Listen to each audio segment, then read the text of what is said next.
hi handle inverter ania chu tiran on che yang current hi AC current pa ngai ram pek chone ta AC cho ko na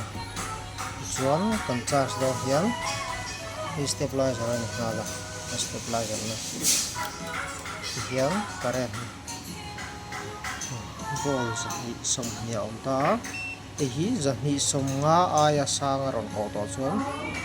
output charge voltage chuan sang do ron pe chua chuan battery ti chedu ba ka fuse te kha chak duwa chuan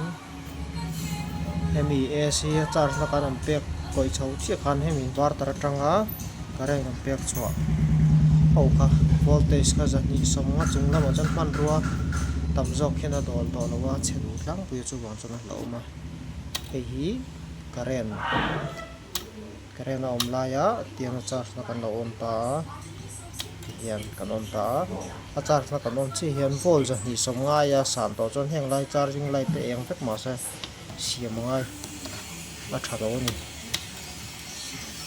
man lui lo to ra ni hian tiang current ka off ta current hi kan on hi kan koi tak chon current hi ron lut lang thelo him chuma chuan current nam lo nga da pai la tin hian inverter lam kan on chinang hian ko hi zahni a sang bera lo talak me lo zahni som sari ai sang kok lo se lo talak hian so ampere khatle nan voltage ron do kha zahni samwa man ngam ta ke gat to chaw hian inverter jong stabilizer kha no hala thungana chu ai sang be he lai sa tin ter ko bu chuan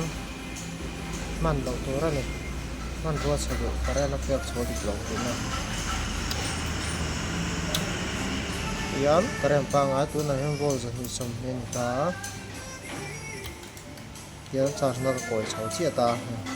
za ni som nga pel chho lo ta hem chi da chuna koi lo za ni som thum za ni som li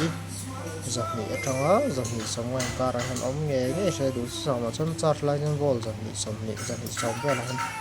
char se ku sa ma ni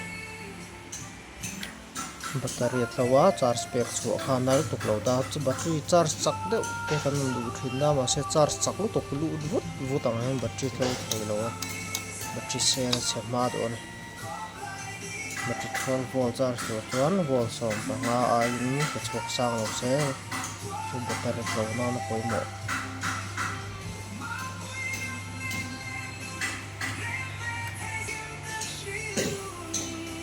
hen boy inverter hi that ve riu na chu current antian nan volt za somnga vel chau hi current ron lut tang se khilai hi tu chang current hi kan nei sang thadewa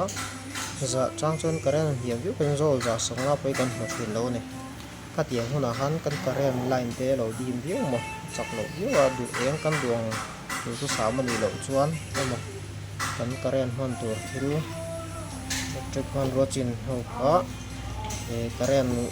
volt pa ngai takama mo ni chon hemi a charge neng koi chawi lang current kha aron up chawa volt za ni ate ron da chaw thei ta za samwa han chu thatna tangkai em non ya stabilizer ma hin aum mane hemi koi chaw hian chutia kan pia battery charge sangai to si lowa hemi koi chawa current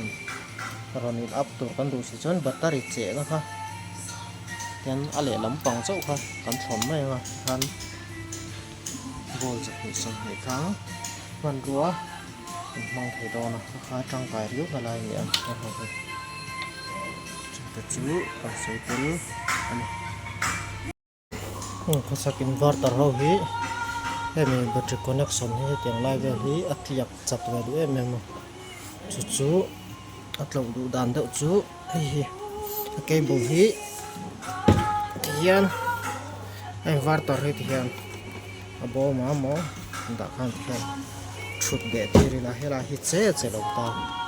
atlo bi ka han hi chu do nya housing azir khan then chu he ti jong am lak chu rem jok te ko khom thaya hian hela hi ron che lo da hi atiak du lo bi ka thani ti hian